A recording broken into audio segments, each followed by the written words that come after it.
This year, Samsung is turning their release schedule upside down. Again, we are ahead of time. And look at the timeline down here below. This is the official, unofficial timetable of all upcoming Samsung releases and unpacked events. And look, although the Samsung Galaxy Watch 4 has not been specifically mentioned in the timeline I've just shown you, it will be released in Q2 this year, possibly with this one killer feature. This could change your life, but also mine. And welcome to the future.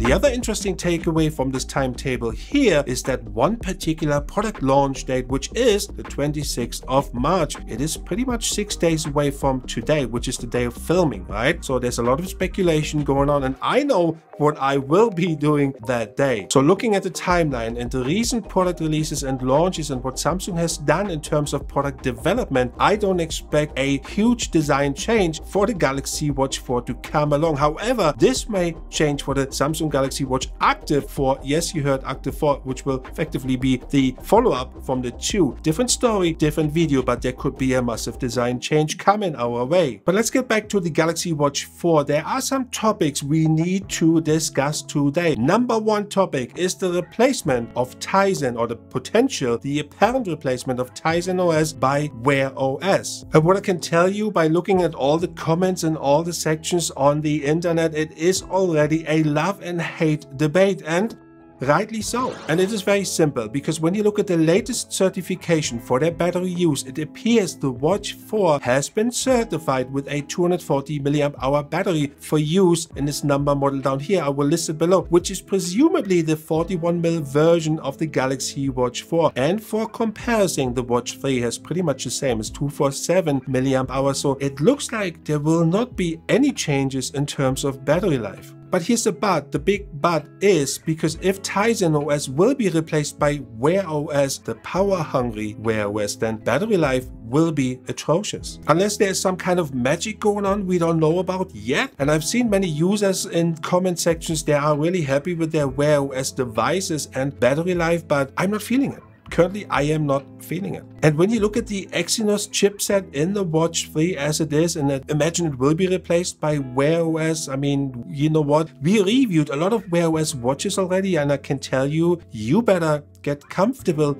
with delays when you use this operating system. But on the other hand, if you are into Google Assistant, to the voice assistant, well, there is simply no match out there. Bixby is just not working for me, for us, for a lot of people out there. But if anyone can fix this, it is obviously Samsung. So we have hopes that Samsung will come up with something that we just don't know yet, that will just be a killer OS, maybe an Android only OS, not just Wear OS, but Samsung is the only one that can fix this. And I also have the feeling that Google is not really developing their own smartwatch OS operating system, and in terms of priority, it is gone down the list. If you look at the latest releases, but they released, just as an example, they released the YouTube music app last year for watchOS, but it is yet to appear in Wear OS. So where does it leave us? So let's move on to the potential life-changing / saving feature, the non-invasive blood glucose monitoring. But before you move on, stay with me. I want to show you the following. It is really important. Because when you actually do your homework, you can see that Samsung has already released the following statement 1 year ago. Samsung Electronics, in collaboration with MIT, developed an innovative non-invasive method for monitoring blood glucose levels that utilizes a technique known as...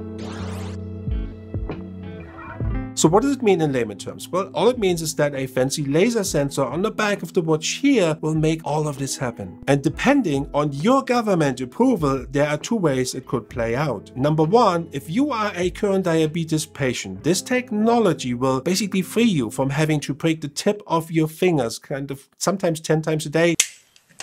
I don't know, you guys know this better, but based on the data accumulated within the Galaxy Watch 4, you would be able to adjust your daily habits or meals way more systematically. I mean, come on, if this is not amazing or revolutionary, then I don't know what is. You don't have to draw blood anymore. This is amazing. And number two, this is like for people like me who don't go to the doctor, don't ask me, don't ask why, but people who are maybe at risk or even don't know they are getting diabetes or have diabetes, and this could be a really killer feature. I mean, this is happening happening every day around the world. And for me, this is a feature that will make me buy this watch no matter what OS is installed. Of course, it has to work and be approved by the government, but I think this is such an innovative feature that I personally would buy the watch. And imagine you pay $400 for a watch, but you save all the test strips or whatever you're using each day to stay on top of your condition, or like me, have this watch in place for a preventative measure. Let me know how you guys feel about it. I believe it could change a person's or many people's life if this feature is implemented properly and your government approves it. Let me know in the comments below what you guys feel about, how you feel about it. As always, stay safe and peace out.